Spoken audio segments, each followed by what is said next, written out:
Ripon's kitchen in কোরিয়াতে স্বাগতম। আজকে ডিম ভাজির রেসিপি দেখাবো।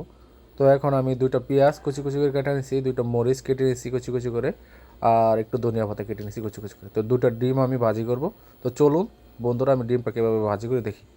তো প্রথমে আমি ডিমটা ভেঙে বাটিতে ঢেলে নিছি। তো এখন ডিমটা সুন্দর করে ফাটিয়ে নিব।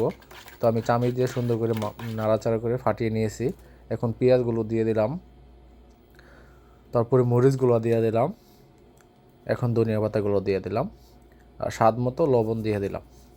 তো এই সবগুলা সুন্দর করে মিক্স করে নেব। তো আমার মিক্স করা মোটামুটি হয়ে গেছে। তো এখন প্যানে আমি সামান্য পরিমাণ তেল দিয়ে দিছি। প্যানটা মোটামুটি গরম হয়ে গেছে।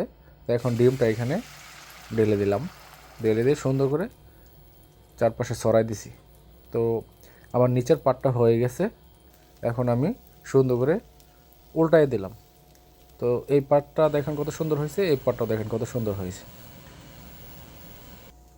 তো আমার ডিম ভাজা কমপ্লিট। কেমন হয়েছে অবশ্যই জানাবেন।